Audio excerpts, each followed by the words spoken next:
a la cátedra de ortopedia y traumatología. Soy el doctor Miguel Vilches, coordinador de este curso. Darle la bienvenida a todos ustedes.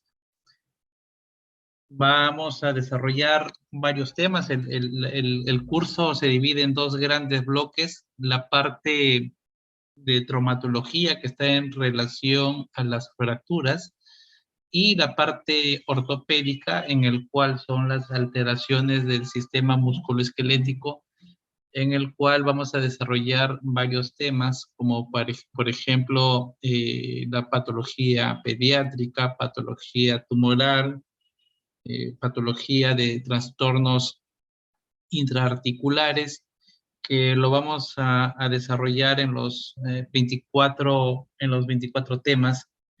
El curso está diseñado, está relacionado en la parte teórica como clases magistrales y también la parte de casos clínicos y seminarios. Ahora, somos en total 5 docentes. Ya se le ha distribuido, se le ha dado al delegado del grupo, ¿no? Cuáles son los temas y cuáles son los docentes asignados a cada clase.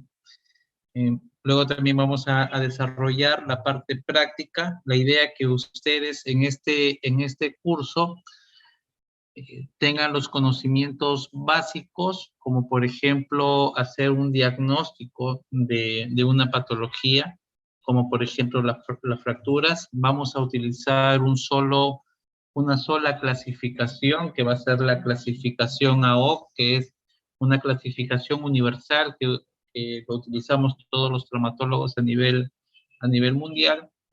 Y en las clases de patologías de ortopedia,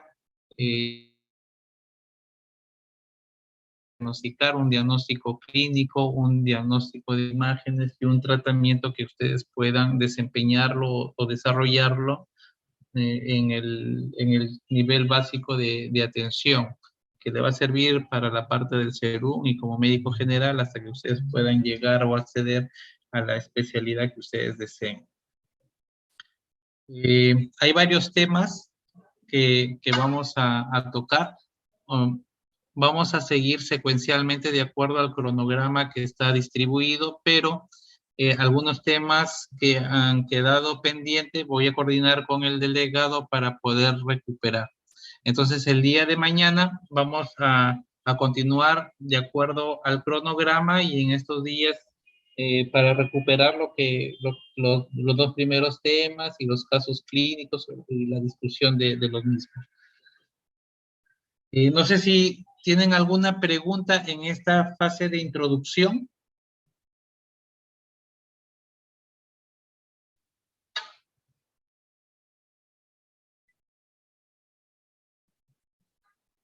No, doctor, bien.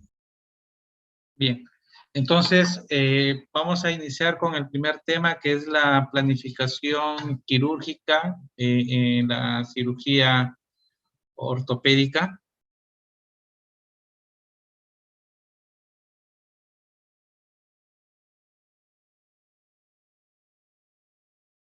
Eh, como en cualquier especialidad que ustedes ya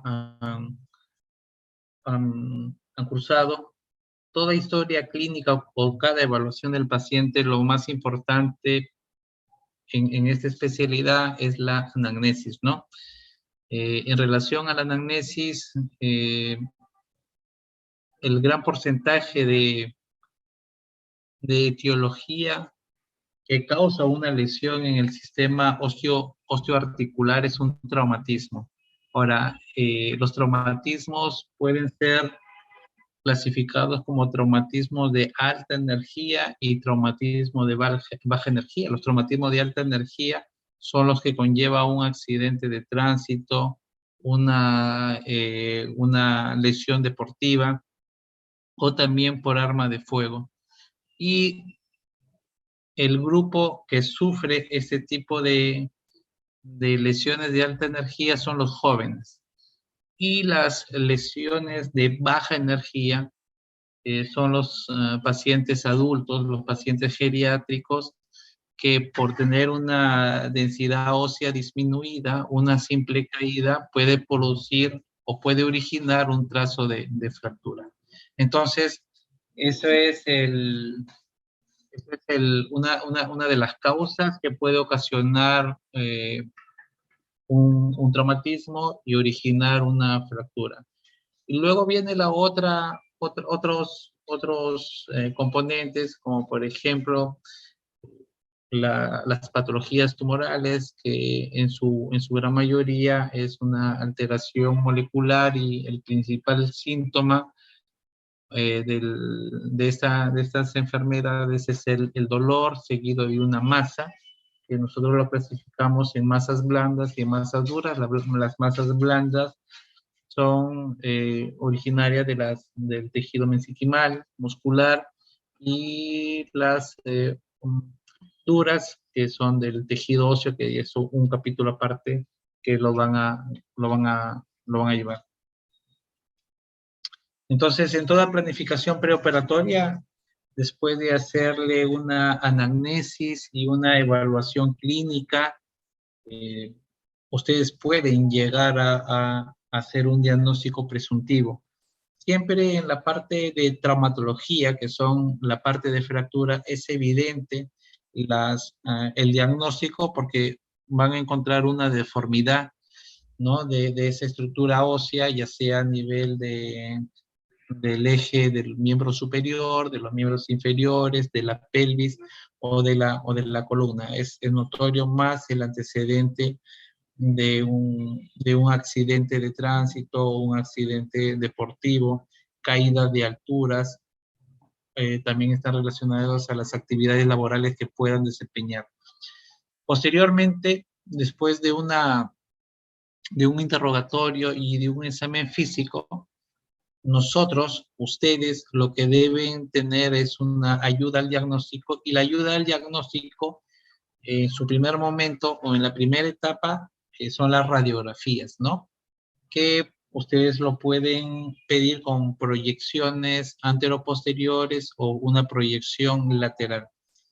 Entonces, ante ya la evidencia radiológica en el cual ustedes pueden confirmar una fractura, viene la segunda fase, que es la planificación preoperatoria. ¿Qué es lo que nosotros como cirujanos vamos a realizar con esa fractura? ¿Cómo vamos a tratar?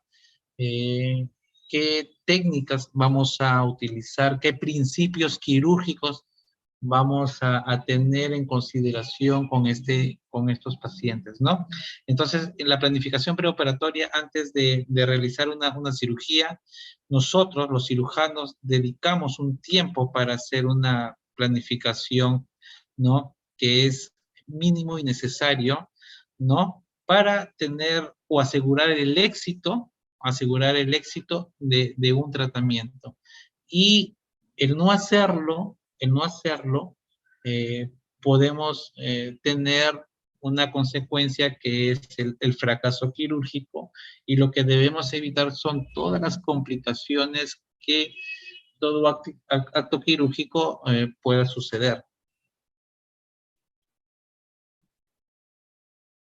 Entonces, ¿cuál es el objetivo que nosotros como cirujanos debemos tener?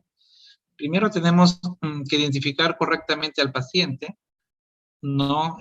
Debemos tener una comunicación efectiva, afectiva, porque es un poco complicado tratar este tipo de pacientes traumatológicos por, por el síntoma, que es el dolor, y los familiares que están alrededor de las personas que han sufrido este traumatismo, ¿no?, la angustia, la desesperación para que el paciente sea tratado de forma urgente.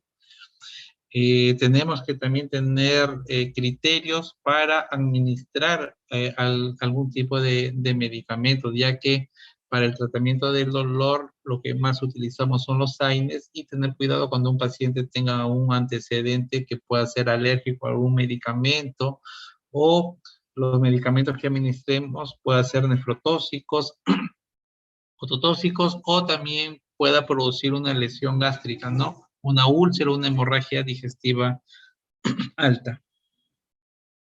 Garantizar una cirugía correcta, con un procedimiento correcto y en el paciente en el cual está apto para el tratamiento quirúrgico. Reducir el riesgo de infecciones, ¿no? Que se encuentra alrededor de entre 1 o 2% a nivel de las series mundiales, pero debemos disminuir ese porcentaje de complicaciones, ¿no? Y el otro punto es reducir el riesgo de caída del paciente, ya que un gran porcentaje del paciente hospitalario en nuestro sistema sanitario es el paciente geriátrico, que muchas veces viene con una comorbilidad y dentro de ellas es la demencia, ¿no?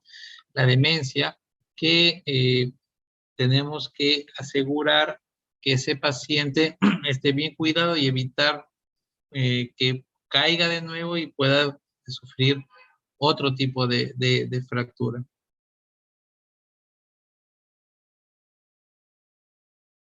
En relación a la atención quirúrgica, todo acto quirúrgico debe ser planificado y documentado. Antes de un tratamiento quirúrgico, nosotros hacemos un consentimiento informado que es firmado por el paciente, y si este paciente no tiene la capacidad cognitiva para firmar, tendrá que ser el apoderado, ¿no? En el cual nosotros informamos cuál es el diagnóstico, cuál es el tratamiento quirúrgico que vamos a realizar y cuáles son las posibles complicaciones que pueda suceder en el acto quirúrgico o en el postoperatorio, ¿no? Eso es una obligación. Todo cirujano tiene que proporcionar este consentimiento informado y es un derecho del paciente que lo tiene que recibir. En todo proceso, en este proceso quirúrgico, al final de una cirugía, nosotros redactamos el informe quirúrgico en el cual detallamos la técnica quirúrgica, el material que hemos utilizado. Y después del acto quirúrgico, pues debemos monitorizar durante las primeras 24 o 48 horas su estado de morbilidad en relación a la cirugía o la patología en el cual se ha realizado, ¿no? En todo acto quirúrgico de la especialidad de traumatología existen varias aristas que nosotros evaluamos, ¿no?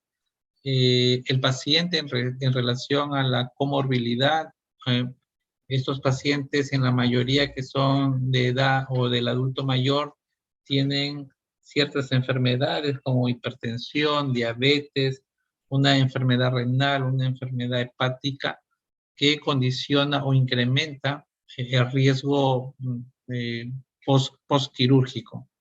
El tipo de fractura, ¿no? El tipo de lesión a nivel de las partes blandas. Nosotros en nuestra especialidad tenemos mucho material tecnológico para desarrollar este tipo de cirugías, ¿no? Y las habilidades y facilidades que debe contar el cirujano para poder desarrollar un acto quirúrgico o una técnica quirúrgica. ¿Qué es lo que nosotros hacemos en nuestra planificación? Bueno,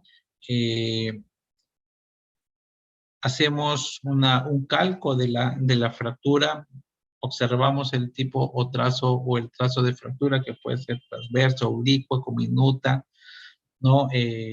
Una fractura en ala mariposa, y de acuerdo a ese calco que nosotros utilizamos, que actualmente con la tecnología nos permite utilizar las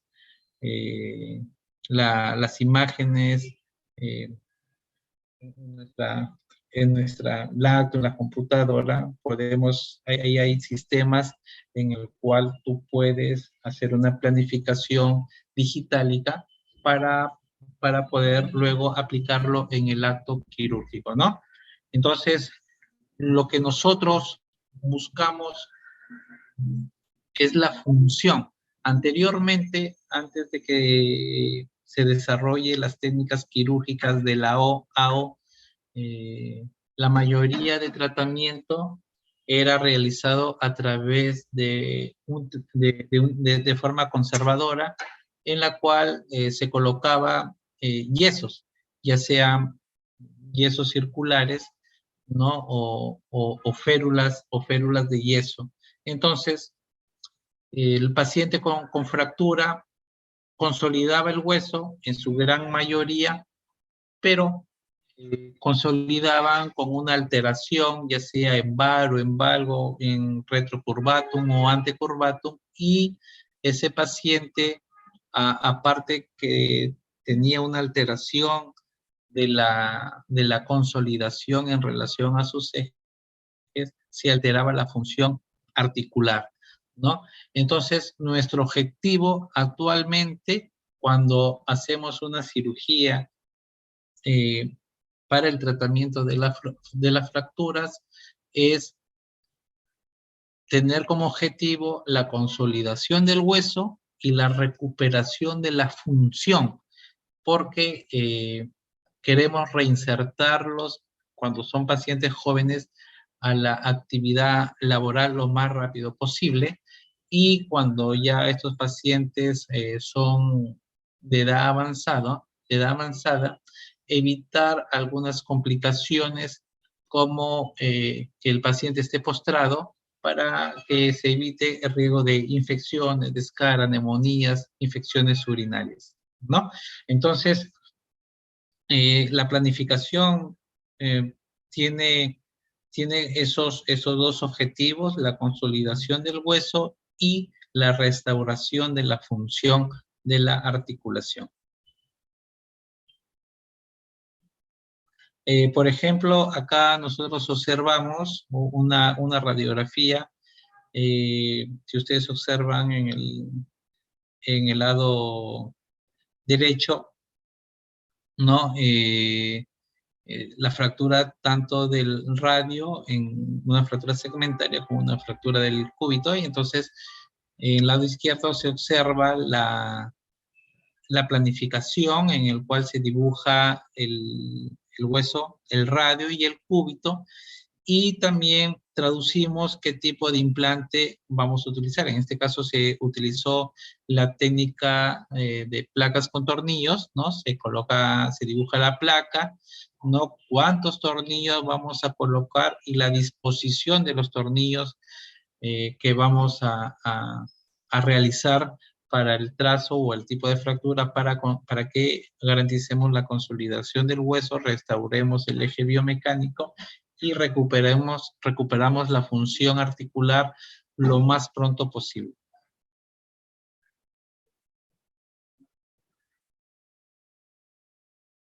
Esta planificación quirúrgica nos permite disminuir el riesgo de pseudoartrosis, de una consolidación viciosa, de un síndrome compartimental, y restaurar la función del miembro afectado, ¿no?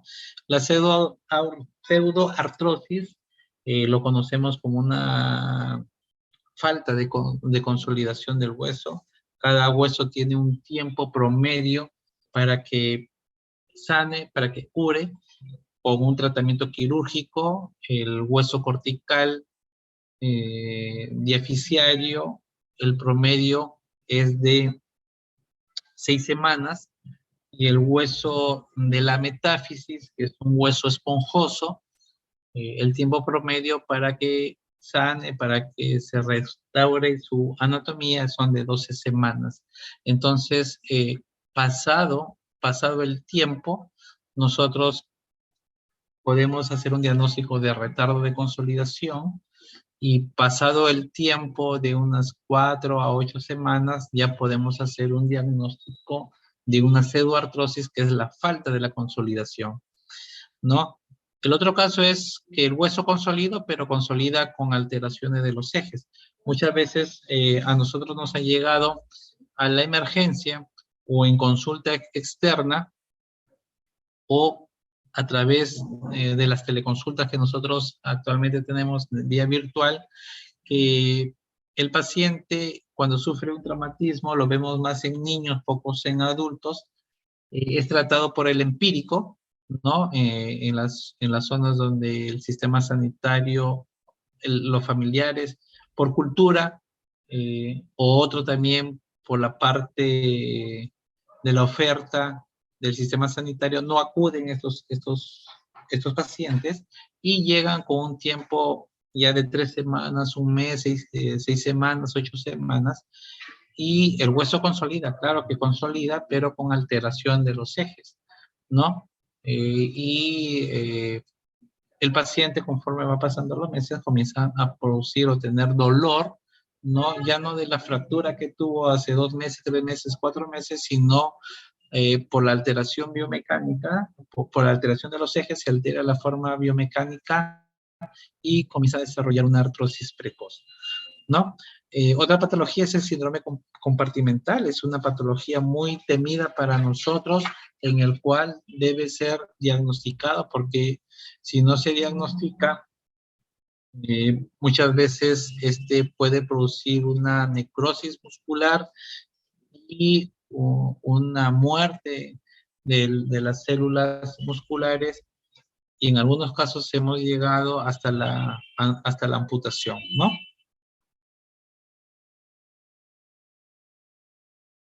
Entonces, lo principal, eh, aparte de restaurar los ejes biomecánicos, es prevenir una infección quirúrgica, los eventos tromboembólicos, también una confusión postoperatoria y una pérdida sanguínea en el acto quirúrgico. La infección en el sistema osteoarticular, cuando nosotros tenemos un implante, es muy diferente a las infecciones que ustedes han visto y han tratado de otras especialidades. Porque cuando se desarrolla este tipo de patología, se produce una matriz que la bacteria envuelve al implante, y que muchas veces necesitamos retirar el implante para poder combatir la infección. Entonces, en esta figura, lo que ustedes pueden observar es cómo es un proceso de una infección, especialmente de un germen que es el Staphylococcus epidermidis o Staphylococcus aureus. Es en una mayoría la bacteria que más nos ocasiona problemas, ¿no? En el cual se produce primero una absorción, ¿no? Que se da a través de mecanismos de fuerzas físico-químicas. Luego se desarrolla unas proteínas plasmáticas y se da la adhesión, y se va formando ya una película, ¿no? Que envuelven a las bacterias, ¿no? Se va acumulando y llega esta película a madurar, y esa película que envuelve a la bacteria es muy difícil de hacer un tratamiento con antibióticos vía endovenoso o vía oral, porque esta matriz protege a este cúmulo de bacterias. Y después de que ha madurado esta película, ¿no? Puede seguir botando émbolos de microorganismos, de bacterias, y seguir infectando otras zonas adyacentes al implante, ¿no? Por eso nosotros tenemos un concepto cuando existe una fractura expuesta, cuando el hueso sale de la piel y una exposición, una contaminación. El tratamiento de toda fractura expuesta es hacer una fijación externa, o sea, colocamos tutores, clavos, que sobresalen de la piel y se estabilizan con barras para hacer un tratamiento de la estabilidad biomecánica, controlar la infección, controlar las partes blandas, que eso aproximadamente son en 15 días, 14, 15 días, una vez que ya hemos tratado la infección, hemos mejorado las partes blandas, recién hacemos una conversión, retiramos la fijación externa y utilizamos ya un implante, un tutor interno, que ya puede ser una placa o un clavo bloqueado, ¿no? Cuando son fracturas expuestas, está contraindicado utilizar un material de osteosíntesis internos por estos conceptos, ¿no? Porque si hay una fractura expuesta, hay una contaminación, colocamos una placa por dentro y sucede todo este proceso que le estoy describiendo y al final hay una complicación, sigue habiendo secreción, sigue habiendo pus, el paciente puede desarrollar una fascitis necrotizante que puede llegar a una amputación. ¿Qué pasa cuando nosotros tenemos, después de una cirugía, hace una osteomielitis o hace una complicación infecciosa? Pues el tratamiento es retirar este tipo de material, por lo que ya existe una película alrededor del implante, ¿no? Que no permite un tratamiento antibiótico sistémico, ¿no? Retiramos el implante, hacemos un nuevo lavado ya con el hueso consolidado y solucionamos el tratamiento de la infección en ese sentido.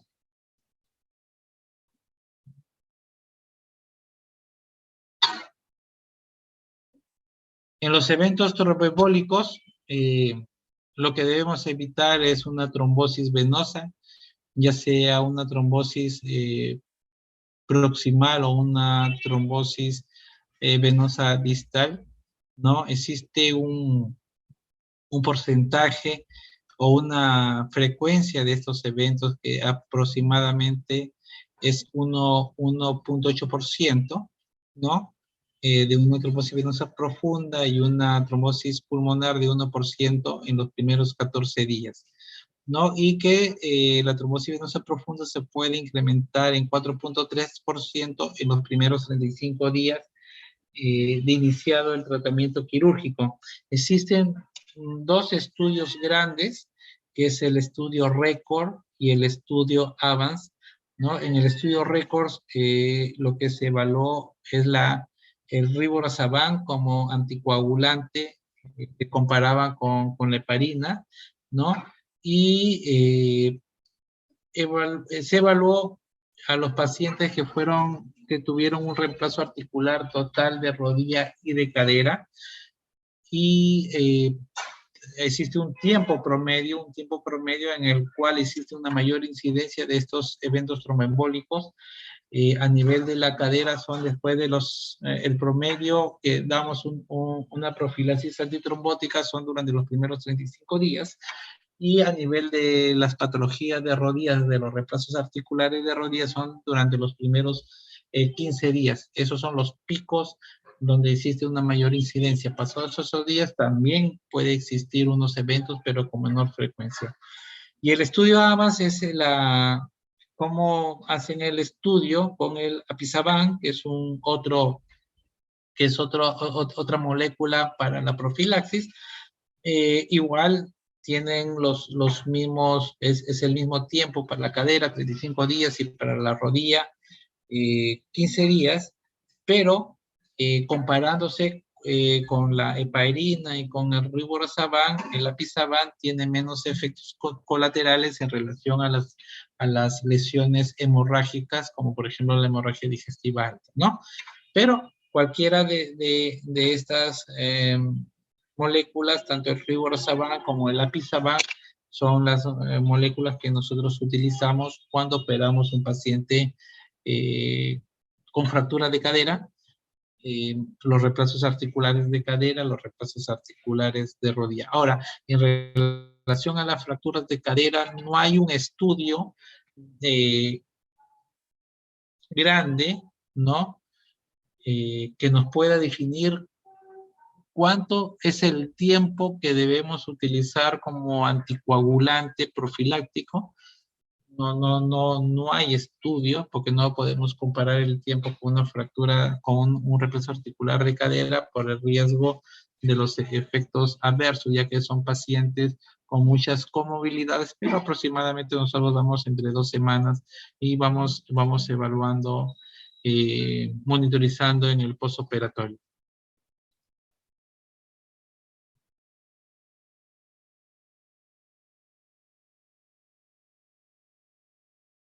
Otra patología que nosotros encontramos en el paciente frágil, en el paciente anciano, es la confusión postoperatoria, conocido como el delirium postquirúrgico, ¿no?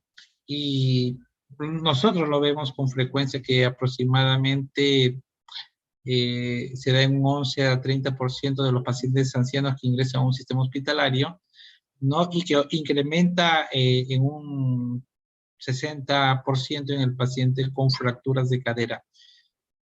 Nosotros en el hospital, en el Almanzor, tenemos la unidad de ortogeriatría, en el cual los geriatras tratan este tipo de, de morbilidad, dando algún tipo de medicamentos antes de la cirugía, durante la cirugía o post quirúrgicos, y han disminuido estos eventos, ¿no? Esta morbilidad en el paciente geriátrico.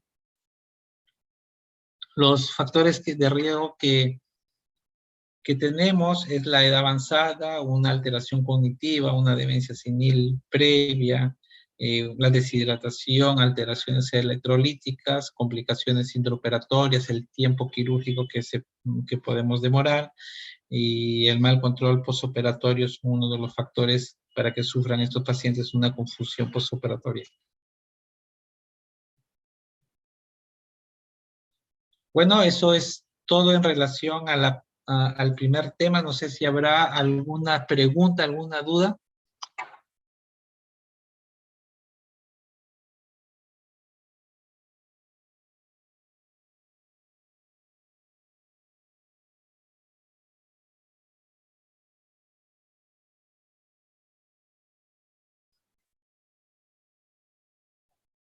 A los integrantes a los alumnos, ¿alguna pregunta, alguna duda? No, doctor. Todo claro, doctor. Muy bien, entonces el día de mañana seguimos con los temas de acuerdo a cómo está desarrollado. Y cualquier duda con el delegado, que me lo haga saber, ¿ya? Muy bien, Está bien, buenas doctor. noches. Gracias. Hasta luego. Gracias, doctor.